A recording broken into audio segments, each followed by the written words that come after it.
White uncommon set review. Chico's Reign of Truth. This card is busted. It's just like, I don't know, don't pass this one. Like, there might be some rares you should take over it or whatever, but I think this card's good enough to splash. I think every deck almost has tons of artifacts and or enchantments. It's a ton of immediate damage, and then you get a big threat, and it only costs 2 mana. This card's like a joke. This is like all that glitters is gold in a set that's like maximally good for it, except you put it on a creature and then they're forced to like deal with it, except if they deal with the enchantment, you still have the creature. If they deal with the creature, you can still pump something else. If it was your only creature, you still just make a big creature. This card's silly.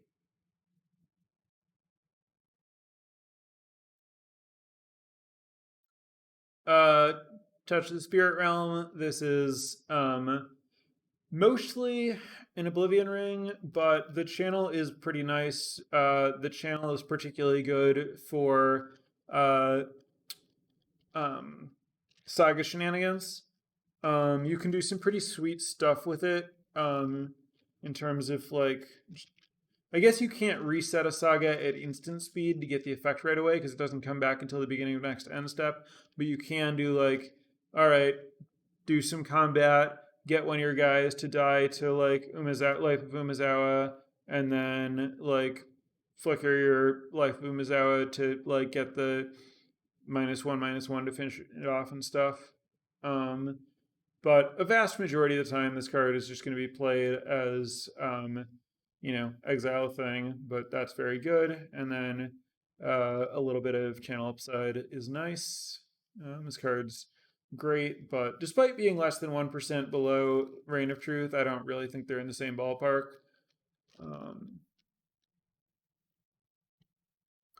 Banishing Slash, this is, people have been talking about how Fade is very good. This is Fade, except sometimes you get a 2/2 White Samurai, and it only costs 2 mana instead of 3. So, yeah, I mean, that's just kind of clearly awesome. You don't need to enable the Samurai to put this in your deck, but if you have this, you would like to go a little bit out of your way to make sure that you can make it happen. Selfless Samurai. I'm trying to decide if it's surprising or not surprising to see this high up. This card's really good. It's like a little bit low impact is the only reason that I like would be a tiny bit surprised to see it super high, though. I mean, like 58% isn't like outrageous or anything. There are some warriors or samurais that I think probably mostly warriors. I think the ones that you wouldn't expect are warriors. But like notably, I was surprised to learn that Tales of Sashiro is a warrior, and that was very convenient. It gained a lot of life there. So yeah, the save a creature mode is nice. The life gain's pretty real. It's nothing bad about this card at all. Fall of Lord Khanda. This card is good. The second chapter doesn't really do anything, but I think that most decks have something to get hit by the first chapter, and often the thing that you hit is totally great. It's like, this is a really good answer to the cycle of mythic dragons that do something when they die, so exiling is huge. There's a bunch of recursion. Like, the fact that this exiles matters quite a bit. And then the 1/3 defender is, obviously like basically useless, but you can chump block with it and draw a card. Also, it like sits around to potentially reset it in a variety of ways, picking it up with geothermal kami, or doing like a touch of the spirit realm kind of thing or whatever. Also, this is like a removal spell that's an enchantment, so you can get it back with not that removal spells that are enchantments are particularly rare in this set, but this is one among them that you can get back with Season of Renewal and stuff like that. I'm pretty happy with Fall of Lord Kanda. I would take it early, play it, and I started one draft with first pick Fall of Lord Kanda, second pick Fall of Lord Kanda, and it was great, and I was very happy to have them. I don't think this is the kind of thing where it's like, maybe I'm having too many of these and I should not have them. It's good. Um,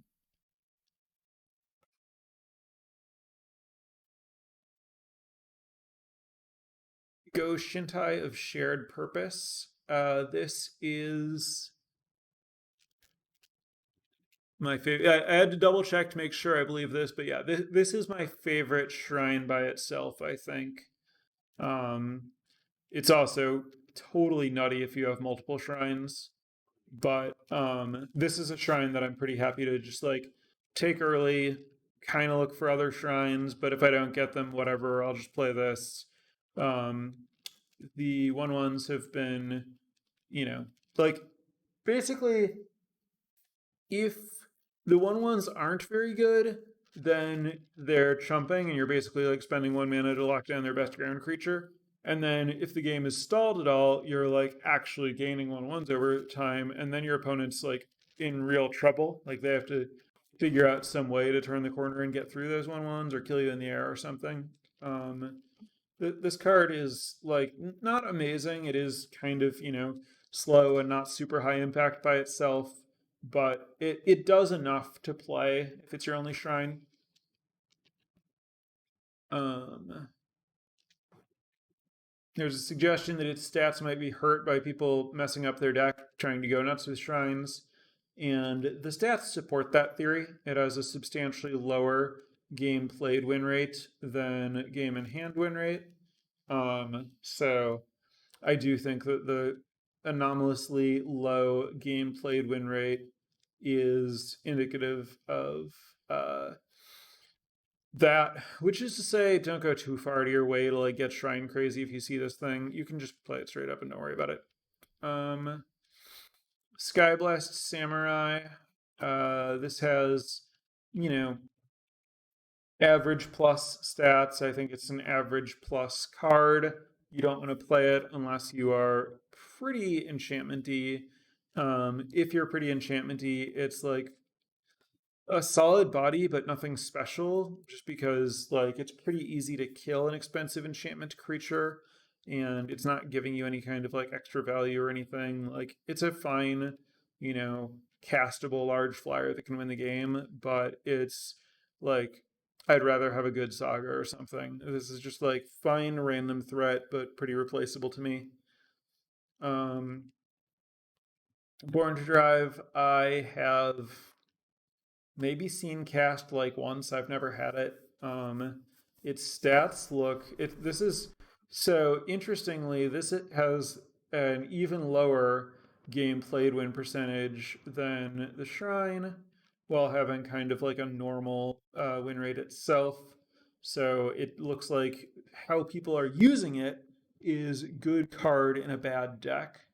Um, I don't know what this is telling people to do that they are trying to do because of it. Maybe just like play too many vehicles.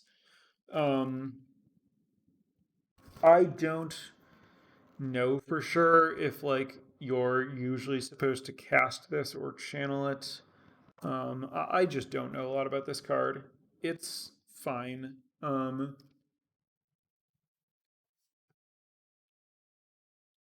This is one I would evaluate on a case by case basis based on the deck I was playing and not take super highly, and I would advise doing the same. Um, Hot Shot Mechanic, it's a 2/1 for 2. The like crew vehicles ability is like really close to meaningless since most of the vehicles you want to play are crew 1 or 2 anyway. And like if this thing is tricking you into playing the common 6/6 crew 3 or whatever, that's probably unfortunate for you. This is just like a 2/1 artifact creature for 1. If you're looking for an aggressive white creature, it's serviceable. I don't really know why you're looking for like an aggressive white creature that's an artifact. I guess if you're looking for just like a playable cheap artifact to enable your control an artifact and control an enchantment things, or maybe you're some sort of like red aggro deck, I guess. But I think that this is nothing special in a way where my white decks will not want it frequently enough for me to ever end up drafting it. I think other people are just going to take this before me based on how I'm prioritizing things. Um, Pointed out that this is good with ninjutsu.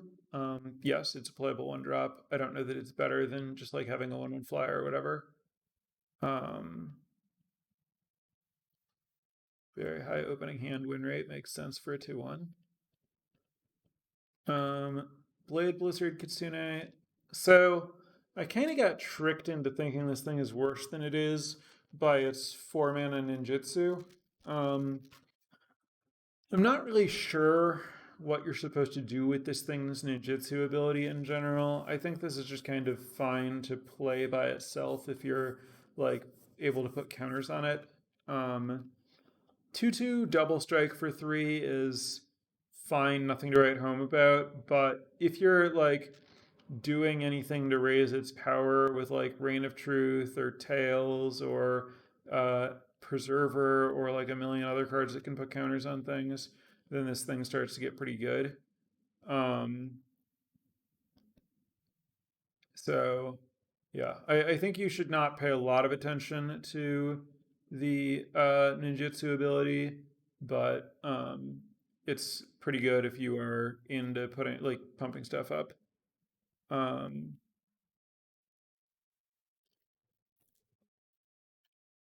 Oh, yes. Also pointed out that this card is great in every way with Eater of Virtue. Then it becomes a 4/2 double strike, which is a nightmare. And then if they kill it, all your creatures have double strike and +2 power, and the game basically ends. That is certainly something to look for if you have Eater of Virtue. Truncated, thank you so much for the 3 months. Really appreciate it. All right. Uh, Norike Yamazaki, the poet. Surprised that this thing's win rate is that low. I guess it's not like horrible. It's pretty similar to a lot of these other not great white uh, cards. It seems like, cast an enchantment from your graveyard when you attack is pretty good payoff. It's not very hard to enable. It's really, really good with the moth. I'm assuming this thing is low win rate is just like it kind of tells you to play a samurai deck, and those kind of suck. Um, I think that as long as you're careful about what your deck looks like and not going too hard on samurais and putting it in good decks that have enchantments that it can take advantage of pretty naturally, this seems like it could be pretty good. But I wouldn't, I don't think this is like the kind of card you should first pick. But I think the ceiling on this is certainly higher than the other cards that I've been looking at. When we were young, this is a very large amount of mana. I don't know if it's playable if you're like very good at turning it on. Um, the thing is, when you're good at turning it on, you probably have other stuff that benefits from getting turned on, and you probably have just like an artifact or enchantment you could play instead of this to make the other cards in your deck better.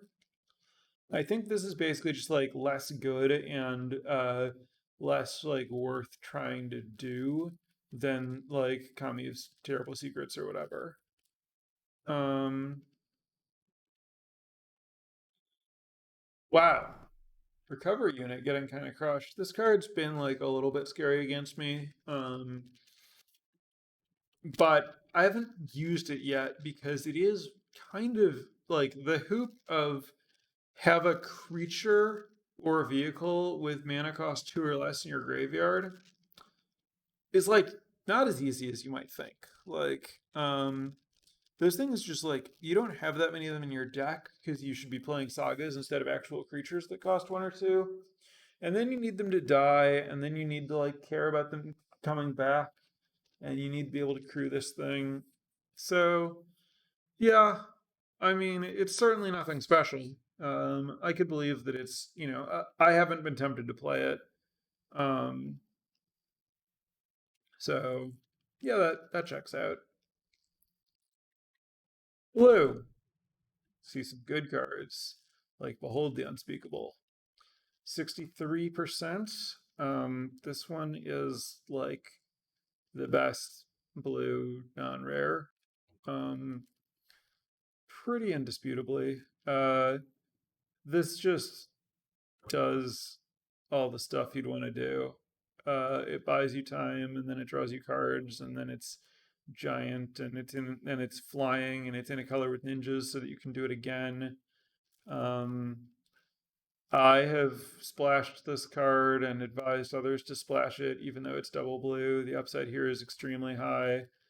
Uh, this is, yeah, you really don't want to pass this if you have any chance of being able to get it in your deck. Um, all right, Prosperous Thief. Go you. Wow. uh, Higher win rate than I would expect. I think that this card plays extremely well with Network Disruptor. The fact that this doesn't need to hit to make the treasure and lets you hit with other rogues to make the treasure is really big. I think that where this card is really going to shine is when you like Disruptor, attack, get this in, get a treasure, then play the Disruptor either that turn or next turn, and then your Disruptor keeps making treasures, and then you like do sweet things with treasures, and you got to like creature into play at a good rate. Um, it's like pretty cheap to ninjutsu. It doesn't read as like really special to me if you're not like very much in the like ninja rogue type space, but it can definitely help pull it like run away with the game if you are like in that deck. I would like to speak more to that, and I would like to have had more experience with blue and with ninjas and with just everything this card's about, but hasn't come up for me yet. I keep getting forced into Abzan, so we're going to be kind of winging it on some of this. Um,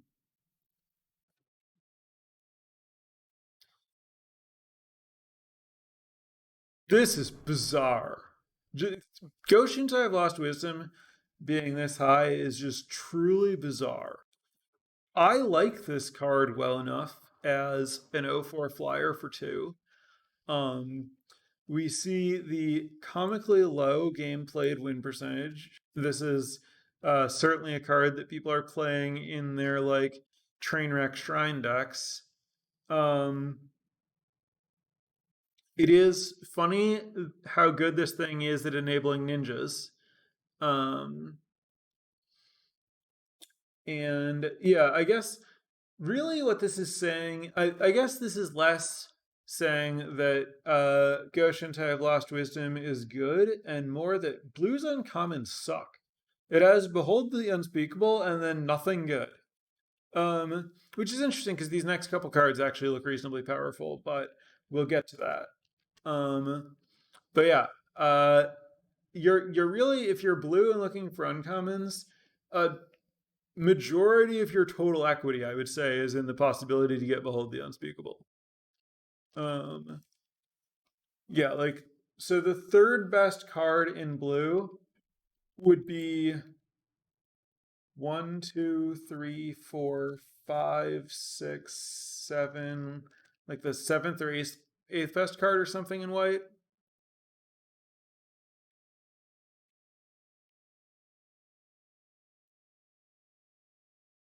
Um, but anyway, yeah, I think this card, like, I don't think it's embarrassing to have to put this in your deck, especially if you have like any other shrine, then you probably would actively be happy putting it in your deck. If you have enough ninjas, great. If you're like really looking for just like a 2-drop to keep you alive for a while, sure. Uh, I will say that if you're playing this card, be careful about actually putting mana into it. Um, if you want to mill yourself, great, go crazy. There's a lot of stuff that can go wrong if you try to mill your opponent. There are plenty of green cards that like really punish you for filling your opponent's graveyard. And then there's also like Tamashi and um, just just be careful. Don't idly mill your opponent for a little bit just because you can. If you're not serious about trying to kill them with it, then it's just not worth the risk. Replication Specialist is reads powerful, is expensive, and is not itself an artifact or enchantment. If you have a lot of artifacts, it's really, really powerful to untap with. But it is like pretty slow. You often have to like actively hold the artifacts in your hand that you want to copy. This card's not bad, but like it is very particular about which decks it goes in. And it's the other thing is like most of the decks that this wants to go in aren't really about what it's about. Thing upstairs, thank you so much for the gifted sub. Congrats to AKTC Jealous on your gifted sub. Yeah. Guillaume echoing what I'm saying with like the as Guillaume put it, suffers from the fact that the grindy decks tend to go enchantments more than artifacts. That's kind of what I meant about how like the decks that it wants don't want it. The decks that it wants are the artifact decks that are more aggressive. Don't really want to wait for this guy to like get value off of copying the artifacts, especially since like you're not going to have enough mana to play this and play an artifact and copy it all in the same turn. So you're like holding your artifact to play this. Then if they kill this and you're just like, oh no, why did I not play my artifact earlier? So there's some trickiness with this card. I saw some people who were really high on this before the set came out. It's a little bit more awkward than they might imagine, but I mean, 5 mana, 3/4 flyer is not bad, and this definitely has a good ability on top of it. Solid card, just you have to find a home for it. Thirst for Knowledge. I always want to love Thirst for Knowledge, but it suffers from the same kind of thing where, in general, the artifact decks are pretty aggressive, and this is like asking you to be a not very aggressive artifact deck, which blue is capable of, but again, like, really, I think what's going on is just like the enchantment stuff just feels better than the artifact stuff in general because sagas are so strong. Like, the strength of saga is just way above anything artifacts are doing. At least, I mean, outside of like some very specific cards. Um, and that makes it hard, just in general, to easily have enough artifacts to really take advantage of this. If you're there, great. This card's a good enough rate that if you have a good number of artifacts, you should probably play it. But it's again not going to be like super on plan for a reasonable portion of your artifact decks. Also, there's just like so much value in this set in general, thanks to like sagas and like Behold the Unspeakable in particular. That I've had like blue decks that just like, well, I would rather have like Behold the Unspeakable and the common draw to the cycler, that like there's just like not really a place for Thirst for Knowledge. So it's a weird format for Thirst. Uh, Essence Capture.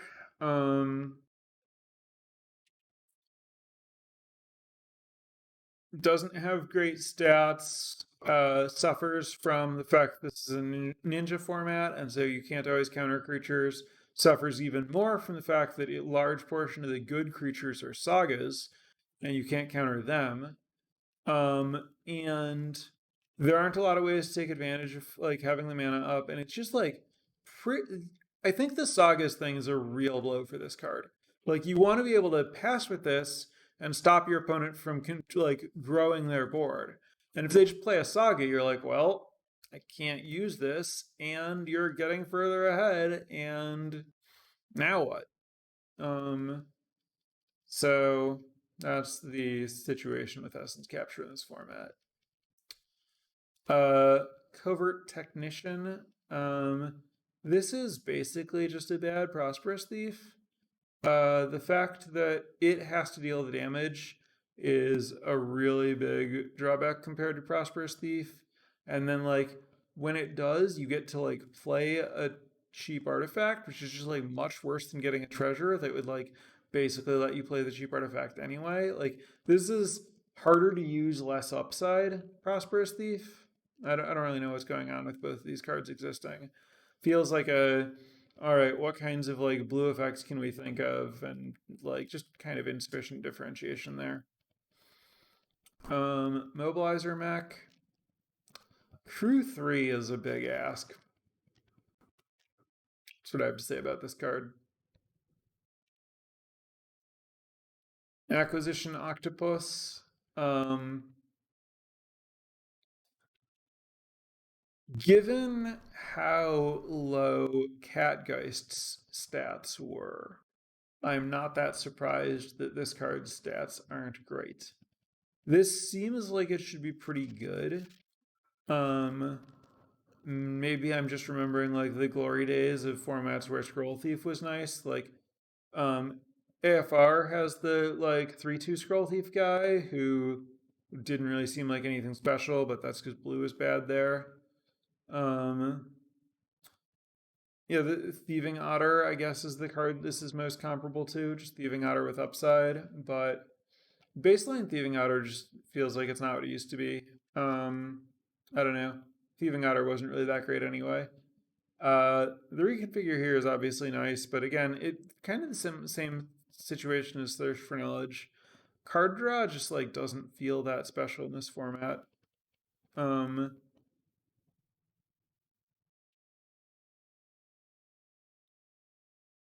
Yeah, I don't know. I don't feel like I've ever seen this really run away with a game. Like it's pretty hard to connect with it, and it's pretty easy to kill.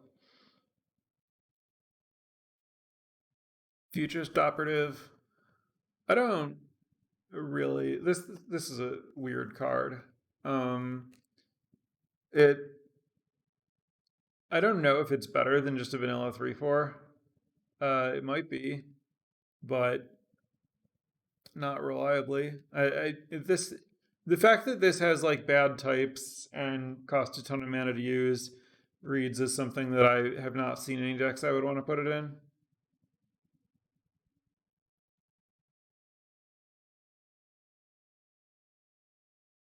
Discover the Impossible. This is just too much mana for this effect.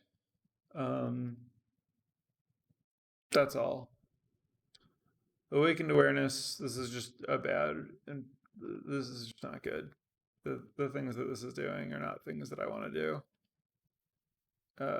Reality Heist. It's so hard to have enough artifacts that you actually want to play this thing. You need more than you think. Yeah. Anchored Reality. I'm surprised by how bad this thing's game in hand win rate is, given how little it's played. It seems like if it's played this little, it would only be played when it's like sacking a thing to get the like 7/7 trampler. And then I would expect it to maybe have a low game played win percentage, which it does. But it seems like it would have a high game in hand win percentage, which it doesn't. Which suggests that apparently like the plan of trying to like sack an artifact to like get your 7/7 is actually terrible. So I guess this thing is just a trap, apparently, according to the stats.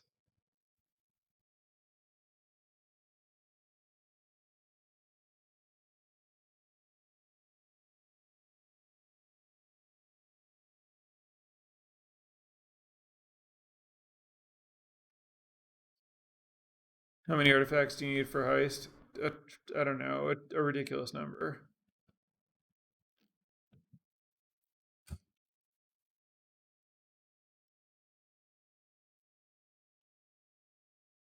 And the other thing is like, even if you have enough for heist, like your best cards probably aren't your artifacts, and it just costs a bunch of like we're back to like you've successfully built a bad thirst for knowledge or whatever.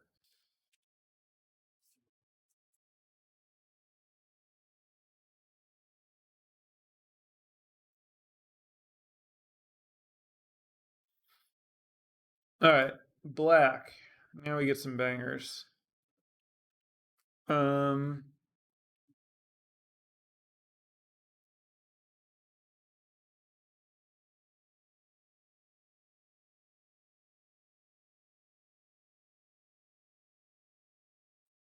all right. Life of Toshiro Umezawa. This card is awesome. If it ever kills anything, you feel great. It kills things reasonably often. If it doesn't kill anything, you often just like gain 4 life and then get a 2/3, and there's nothing bad about that. And sometimes it like pushes some damage or whatever. It's really just good all around. Uh, Long Reach of Night. This card is definitely great while it's bugged. Probably still good. Sorry, I should explain the alleged bug for anyone who doesn't know the situation on this card. My understanding is that currently on Arena, if you do not have a creature, you must discard a card. And allegedly, that is not the way that this card is supposed to function. It is apparently supposed to function such that if you have no creatures, you can select sacrifice a creature and fail to sacrifice a creature and move on with your life. Um, so I'm not sure how good exactly this card is when it's functioning properly. I believe that it is still good. I do not know how good. Um,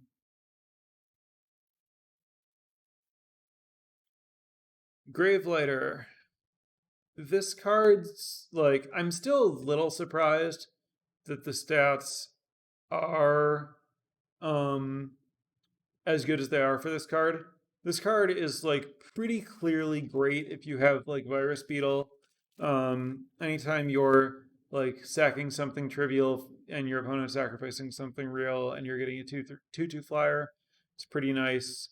And anytime you're actually just straight drawing a card with it, it's awesome.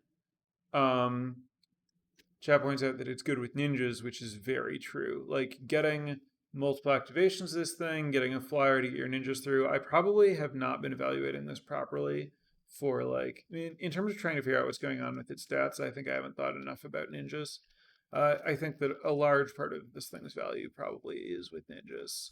Um, Without ninjas, like I said, I think it's good if you are using it well. But I do think that there are black decks that are not very interested in this card. I think that it's not totally unreasonable to like leave it in the sideboard despite its extremely good stats. Dockside Chef. I'm a real sucker for this text box. I'm a huge fan of like the War of the Spark 4 mana 2/3 that lets you sack a creature for like a card and a life. This is a pretty bad format for this effect. Um, Outside of like black red, a lot of the black decks are just not very likely to have um, stuff to sacrifice. Like the best you're doing usually is just like sacrificing like a virus beetle or something where you're just like a little bit ahead. It is good with White Shrine, but there are not a lot of things that this works with, and like often this kind of card would like work with red with some kind of threaten effect, but red's threaten effect costs 5 mana, so you need 7 mana to use this to steal and sack their creature. Um, the floor on this card is pretty high. Like having this ability around is nice. It makes your opponent's removal worse. It lets you like chump block for value and stuff. But this card, where ordinarily I'd be like, yeah, give me this sweet sacrifice uncommon. Now I'm like, I guess you don't have to cut this thing. It's fine to play it. I think that this is like an acceptable playable that's particularly good in black red. Not like a serious first pick contender for me for the most part. I will note that it does have like good stats, like 59.7% game and hand win rate is like definitely not a bad card. Just relative to its imagined ceiling, it's disappointed me a little bit. And then again, I think a lot of the time you're going to be a deck where it's like okay, and that's fine. There will be some decks where it's very good, but I personally, the way that I draft, don't expect to end up in those all that often. Nizumi Prowler.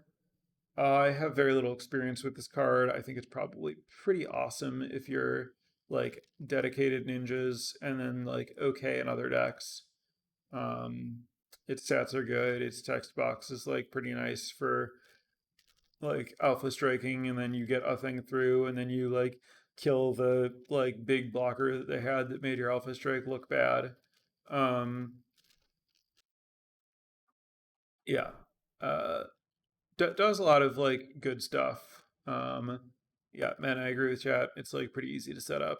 Oh yeah, and great with menace creatures. That's true. Assassins Inc. This really says a lot about removal in this format.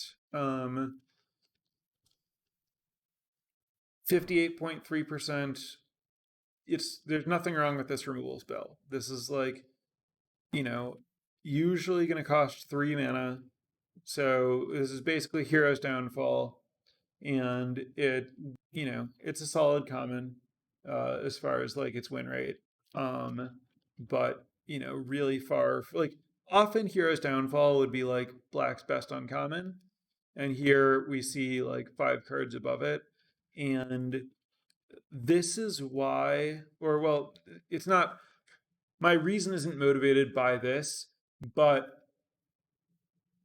this card isn't amazing, and that fact is like, I believe that removal is not a priority in this format.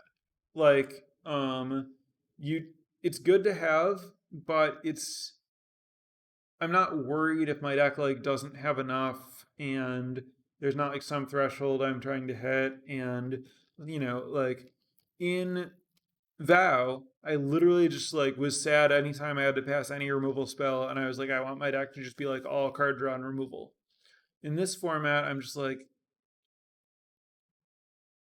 the stuff that matters is like sagas, and they're not like, if you have to wait until they've done their first 2 chapters to kill it, like you're really not up on that trade.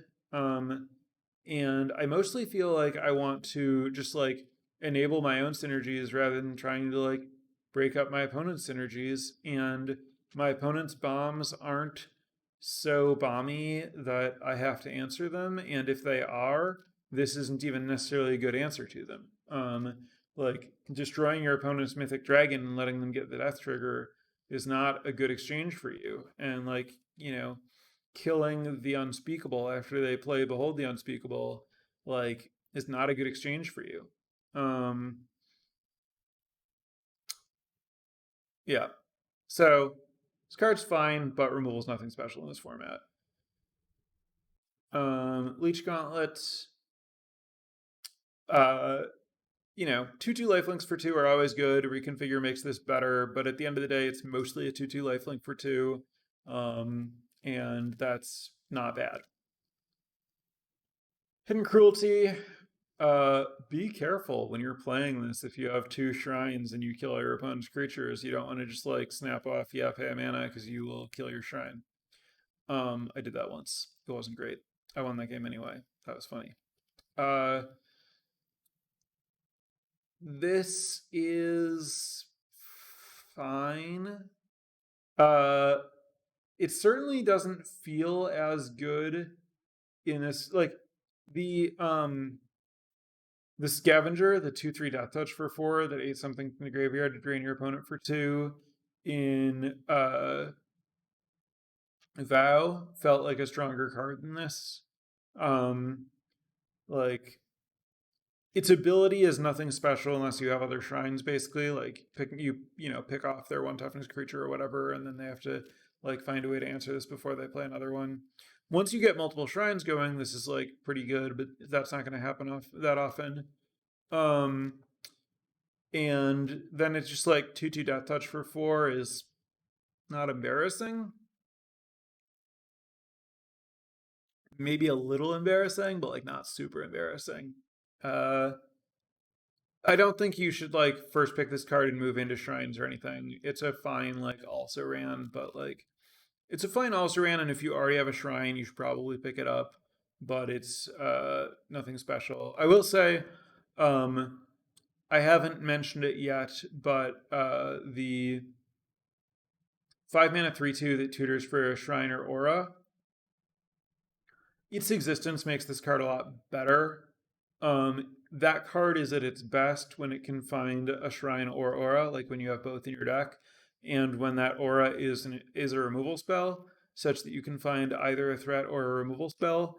And two of the auras that function as removal spells, the 1 mana -1/-1, and the 4 mana kill a creature and pump your creatures, your creature, the aura that kills one of the guys and you play it, are both black.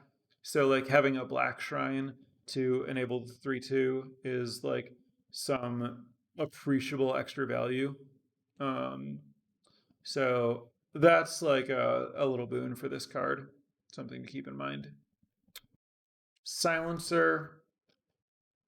This you have to jump through some hoops and you get a removal spell. Kind of, it's weird. Makes sense that this is whatever, because at the end of the day, you're just getting a removal spell. It's hard to kill multiple things with this. It's not easy for this card to like run away with a game or something. There will be times when it's like a solid removal spell or whatever, like lets you kill something you needed to kill, but it's nothing special. There'll also be times when it just like doesn't work. You have a 2/1 for 2. Cuba Salvage. I think the ceiling on this card is pretty high. It's, obviously what you're looking for with this card is channel creatures, and most channel creatures are pretty good if you salvage them with 2+1/+1 counters on them. So like if you can actually enable this thing and have a salvage creature, then like on turn 5 you get a large impressive body. Some are better than others, obviously, but I don't think you should play this if you don't have like multiple channel creatures and a reasonable ability to turn it on. I don't know if it's being overplayed or not. I do think that, if you're the right deck for it, you should play it, and you should expect it to be a little bit better than these stats currently indicate. Unforgiving One. Okay, well, this is weird. So, like, earlier I looked at this and it was like kind of popping off in green black, and I'm like, wow, that's weird. This doesn't seem that great to me. And now I see that its stats overall are pretty bad. I wonder if its stats in green black are still good, or if that was like just a while ago. No, not great in green black either. It was probably just small sample size. Cool. 2/3 menace ability seems like fairly difficult to like make happen. Filler creature, not an artifact or enchantment. That fact has kept me from putting this in my decks. Malicious Malfunction. I don't think this is like a main deckable card. There are just too many decks where this doesn't really do anything that matters against.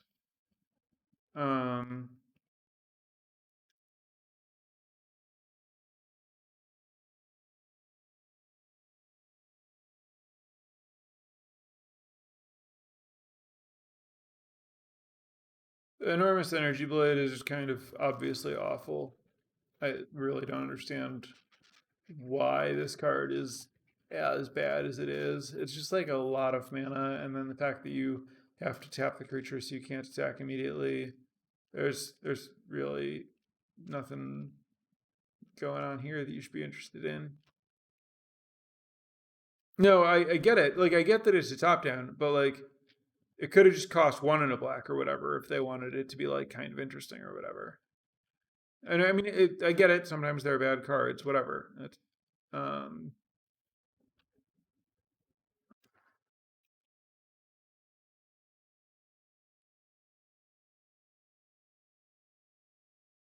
right. No, I understand the other reasons that it exists. I'm just saying its power level is low. Um,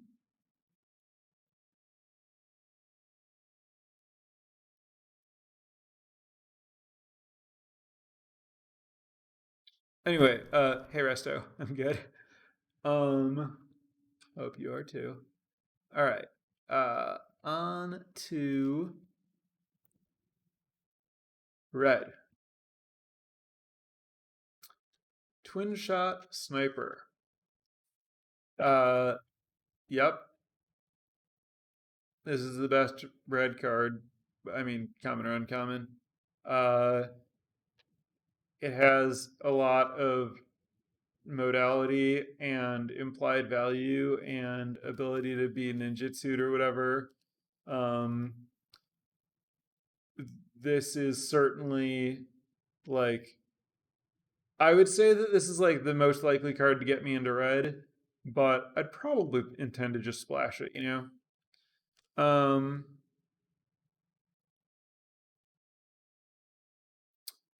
But yeah, I mean, everything this card does is good. It just suffers from being red. Monofaces, Kakazan. This is a really good aggressive card. Um, it's kind of like a 1 mana 3/3 with like upside if your draw works out right, just in terms of like, you get 3/3 worth of stats because you pump a creature and then you play this and you get a 2/2 and then you like already did damage and like it has haste, so it's not like that slow. Um, this is like a reasonable constructed aggro, like red aggro card. Yeah, the 65.5% opening hand win rate is not something you see very often. Like opening hand win rate. I guess, there are some like true bombs that are higher. Uh, also Life of Umezawa, but uh, it's still good. It's quite good. Um,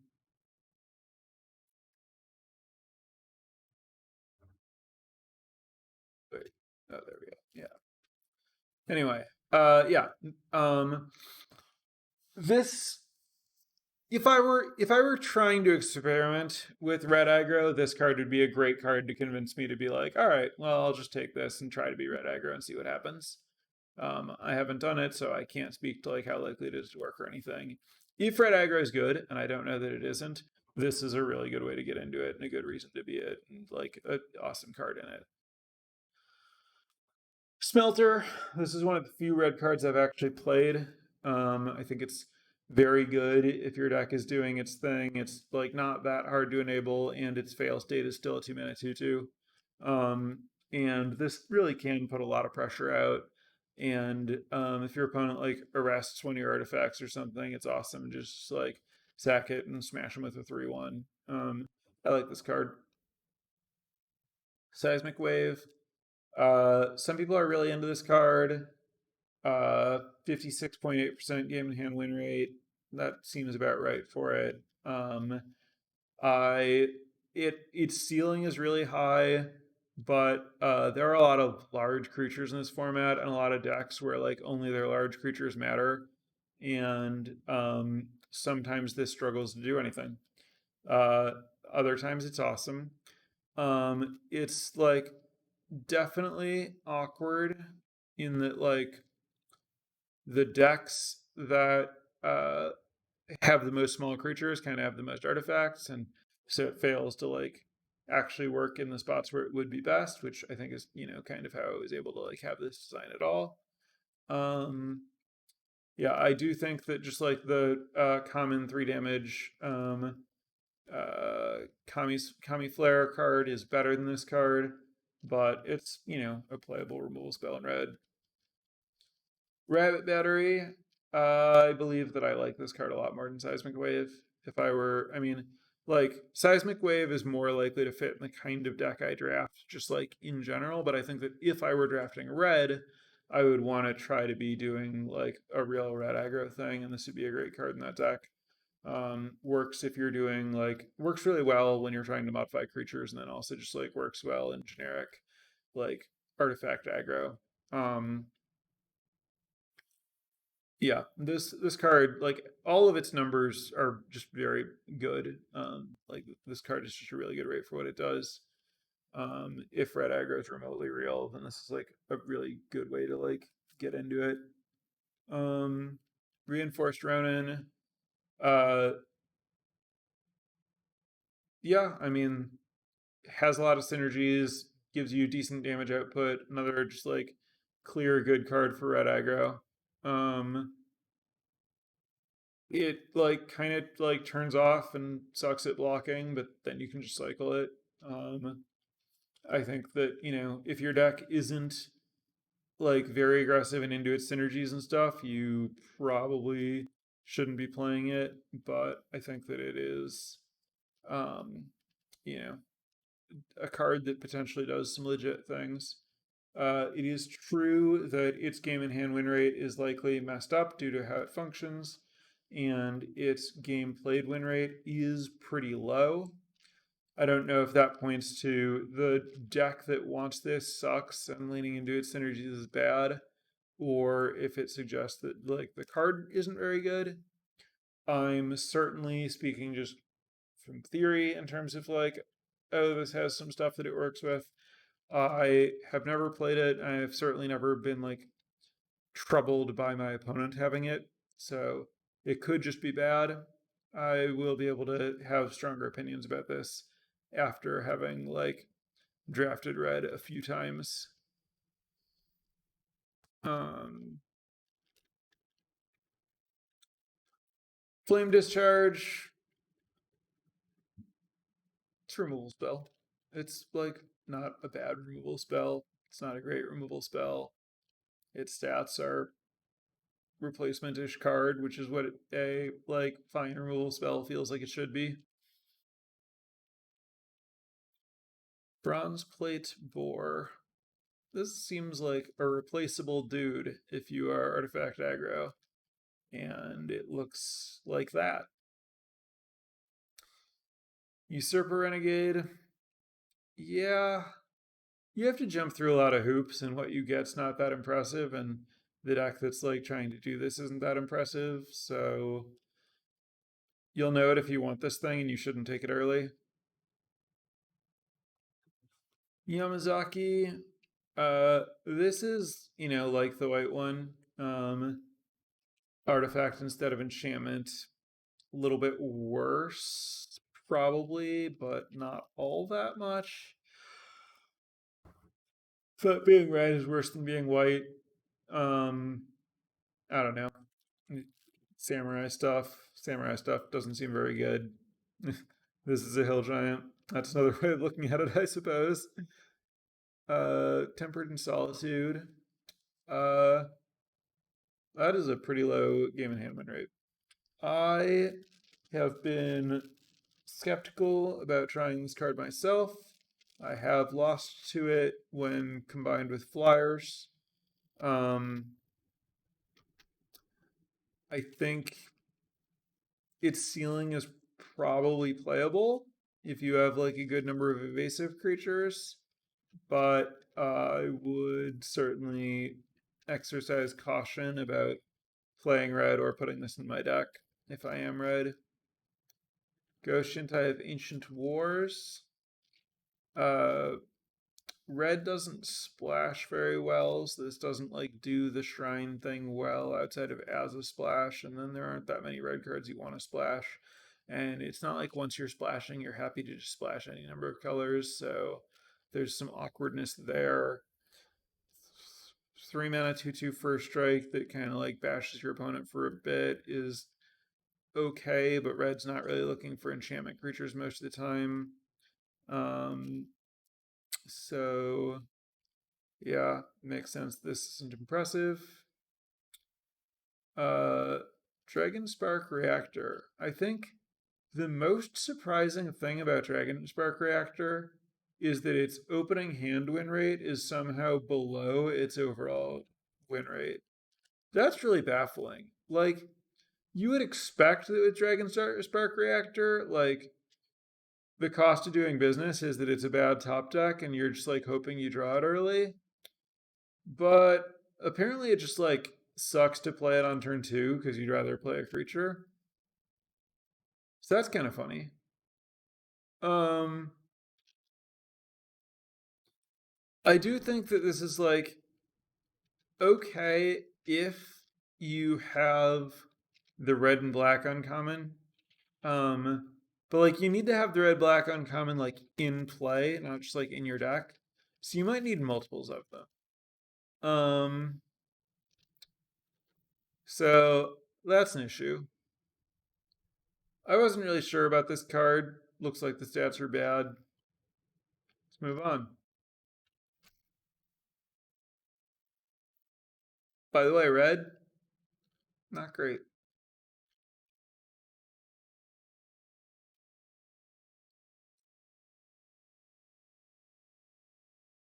All right. Green. Look at these win rates. Green, there's a reason I draft you all the time. All right. Cap Attack Wrecker. Literally does everything. That's all. Just literally does everything. Um, Blossom Prancer. Yes. This card's great. I don't know what to tell you. Don't pass either of these cards. It doesn't really matter what your deck is or what you're doing. These cards are both great. You should play them in everything. Um, yeah. Sage reaches skyward. I like this card. You get some lands, and then you get like the biggest creature on the battlefield, and then it has reach, so you stop getting beat up by your opponent's flyers. It's great.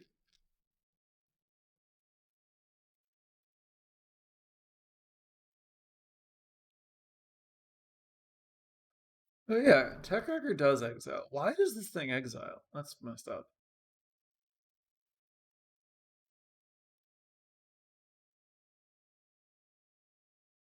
Um, Generous Visitor. This card's also like just a total joke. Like if you play it on turn 1, it's so easy to run away with the game. Um, it's kind of disappointing this thing isn't like a Squirrel Spirit or something, given those acorns in the picture. The strategic implications of this card are obvious enough that I feel like the best I can do is comment on the acorns in the picture. Let's move on. Spinning Wheel Kick. This is a card that's been tough to evaluate. It is a lot of mana, and it is horrible if your opponent answers your creature in response, but your creatures don't get answered in response in this format very much. Stuff is mostly happening at sorcery speed. Uh, and there are like plenty of like good death touch creatures, and green is not bad at making the game go long and getting a lot of mana. So all of that points to this card being about as good in this format as it could be in any format. And it looks like it is doing well in the old win rates. So I guess I should give this card some chances. Um, Azusa's Many Journeys. 2 mana for 3 life and a 3/3 creature is good.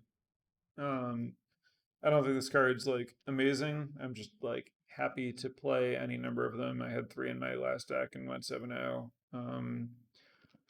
The play an additional land is not like super likely to matter, but it's not really sweet when it does. Um, but yeah, mostly you just like get a 2 mana 3/3 and 3 life, and if you're not trying to beat down, then you didn't really like suffer that much for not having it right away. Um, Go Shintai of Boundless Vigor. This is the obvious second best shrine. I'm not that into this one by itself because it feels like pretty slow to matter, but I don't think it's like bad if it, like if you play it, that's fine. Like it's an okay 2-drop, but nothing special unless you have other shrines. Historian's Wisdom. This has not embarrassing stats. I suspect I mentioned that it might be like, better than the card that is strictly worse than, because being an artifact and modifying, well, not strictly worse, but overall worse. I'm talking about the Sheltering Vows or whatever that card was called that gives +1/+3 and draws a card. This thing gives different, arguably better or worse bonuses, and only sometimes draws a card. But yeah, it has synergies with Geothermal Kami and anything else that like cares about enchantments and modified creatures, and I think that it's you know playable but fillerish at its best. Whatever. Um,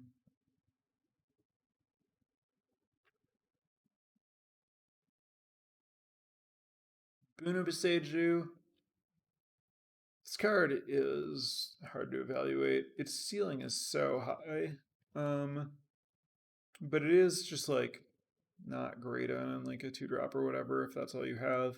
I don't know. It seems like this card should be pretty good, but I'm also just like not that in the market for like a trick that doesn't have any other modes in this format, since I can have tricks that do have other modes, and like I don't know that I would rather put this in my deck than Tamiyo's Safekeeping, so what am I really doing with it, I guess? Web Spinner Cuff. Given how much I loved that like elf bow thing, I wanted this to be pretty good, but reconfigure is really different than making a token when you enter the battlefield. This is pretty whatever. Roaring Earth. People tried to trick me into playing this early, and I kind of ignored them, and the stats seem to have indicated that, or validated, or whatever, supported. I don't think this card's very good.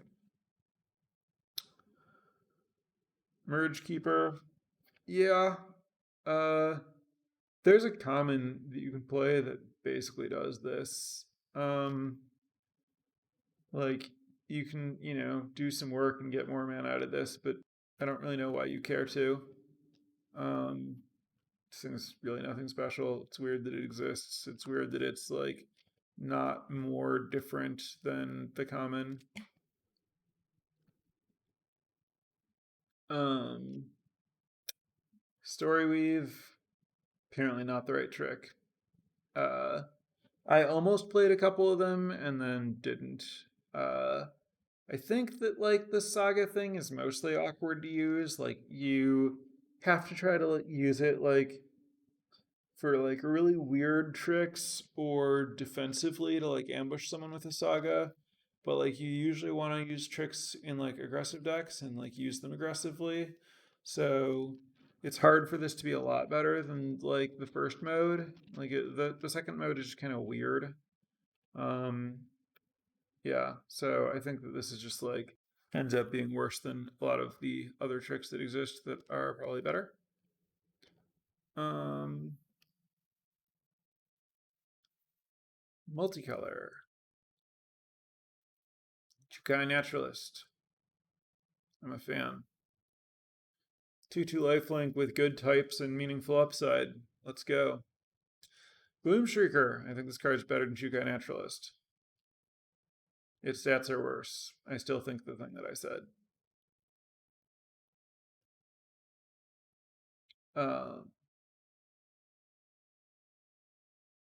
This card's really nutty with ninjas and or especially Geothermal Kami. I guess I'll add that. Enthusiastic Mechanaut. This is definitely where Red Blue wants to be. Um, it is flying for any ninjas you're trying to get in. It is an artifact itself.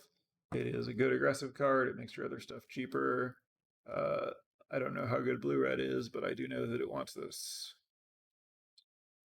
Silver Fur Master. The thing that I just said about Mechanaut, I mean, it's basically just like, yeah, if you're blue black, you're probably about this guy. You have to like really mean it. You have to like be the actual like doing this thing blue black deck. Um, this is really not like a splashable card. Probably not even good in all versions of blue black. But the upside's there. Like pumping all your dudes is good. Oni Cult Anvil. Um, I'm a little bit surprised that this thing's stats aren't higher, I think. Like, I don't know how good the red black deck is, but this card itself is so good in them. It's weird that it, like, doesn't even have, like, close to the highest improvement when drawn here. But it might also just be, like, a little bit more awkward than I would expect, since I haven't played with it myself. Uh, Sky Turtle. This card's great. I love it. You don't need to be blue and green. You can be blue or green. It's fine in like either one. It's better if you can splash the other color. You often can, at least a little bit. And this does just like a bunch of different awesome things. Uh, Most notably the loop with season renewal, I guess I should mention. Prodigy's Prototype. That is a really impressive improvement when drawn. I still don't really understand this card or blue white. I guess it seems fine. I mean, there was like that bad white vehicle that was pretty similar that like required having creatures like stuff in your graveyard to take advantage of it. And this is like same cost, same size, same crew number, doesn't require any setup to get value and works with the other vehicles. So makes sense that this card is like better enough to be good. I'm kind of interested in blue white, but I haven't like played it enough to totally understand. Um, but anyway, yeah, I mean, this card is at least interesting to me. Naomi, Pillar of Order. So the problem with Naomi is that you like jump through a bunch of hoops and then it's like solid. But I honestly don't know if it's better than just playing the 5/3 Shrine Seeker. Um, it's not at all bad, but I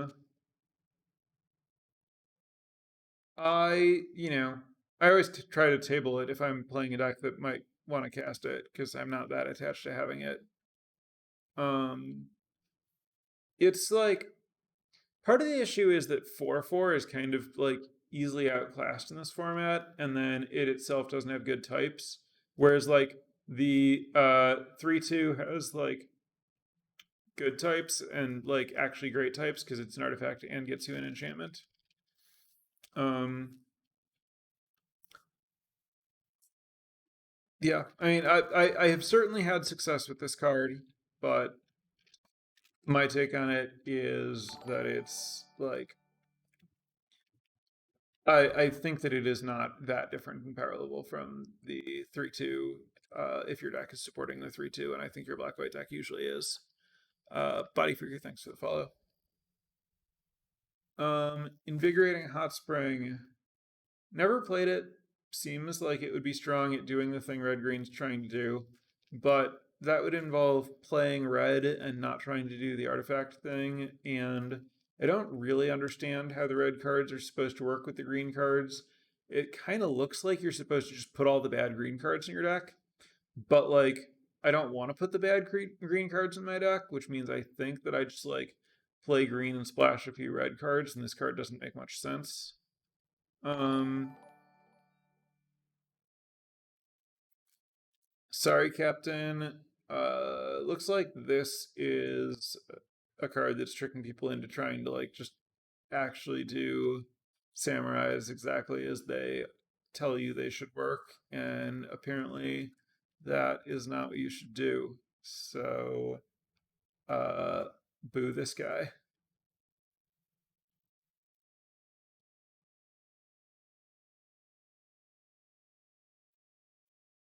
All right. Colorless uncommons. Circuit Mender. Yeah. Yeah, I'm into this one. Never bad. Just great rate, good with everything. Uh Patchwork Automaton. This is I guess this is what you want instead of Dragon Spark Reactor. Uh just, actually busted early and not bad late and like grows and everything. Roadside Reliquary. I love this card. Uh, it doesn't make your deck a lot better, and like every now and then you have a bit of awkwardness with the, it being a colorless source. But if you are good at enabling it, getting to draw 2 cards off of a land for only 2 mana is a really, really strong option to have. High speed hover bike is a really confusing card to me. I still don't really just like get it fundamentally. Apparently it does reasonably well. I guess it's like good with ninjas. Um, I assume that has to be it. I don't know. This thing's still confusing to me. Maybe it's also just like good in artifact aggro somehow. I don't know. It's a weird card. Guidebot, I like this one. It wants you to you know, set up kind of like a grindy game. And yeah, you play it in blue aggro. That's what I said. I said it would be good with ninjas and artifact aggro. Yeah, Guidebot is very good in the decks that are like gaining life and hanging out, and those are a lot of the decks that I play. Um, it is also like a playable artifact in a deck that is often looking to have a few of them. Containment Construct is really good in some blue red decks. I think it's pretty hard to take advantage of outside of those, but the ceiling is definitely there on this card. Really good with Modern Age, really good with Network Terminal or whatever it's called, the man artifact. Um,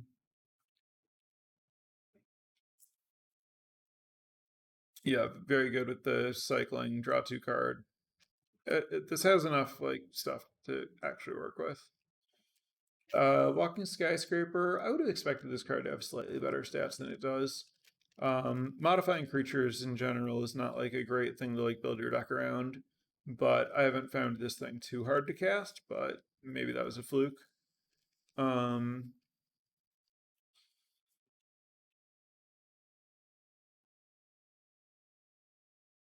Runaway Trashbot, also surprised by this thing having low stats. It was really incredible for me in my triple Runaway Trashbot deck that was like really dedicated to turning them on.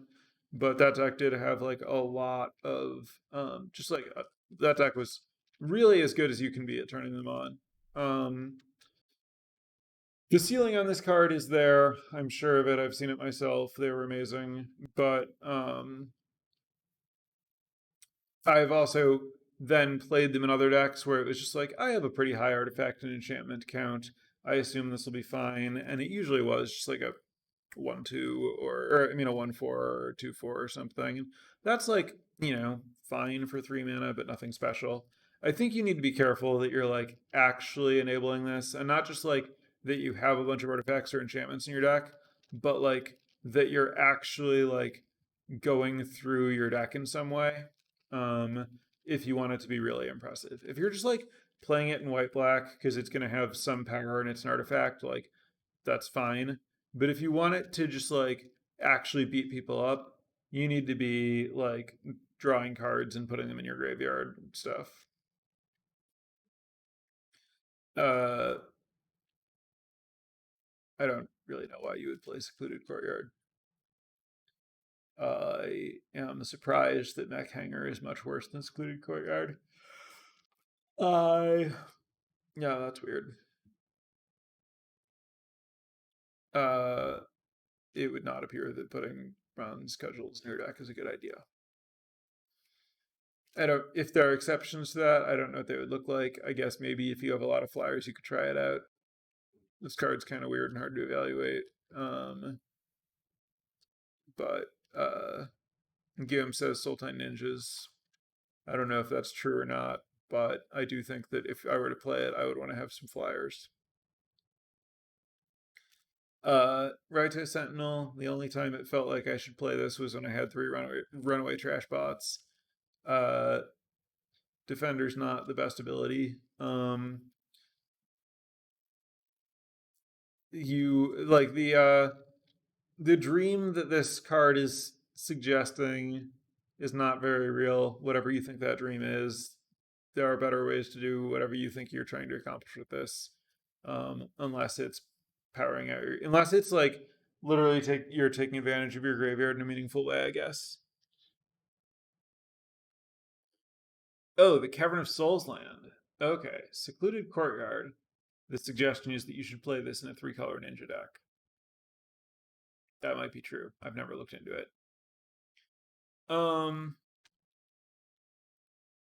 right, and that covers the uncommons. I will likely do rares in the future, but I will not do them tonight. So that concludes the set review portion of the evening. I am going to draft one more time and then go to sleep.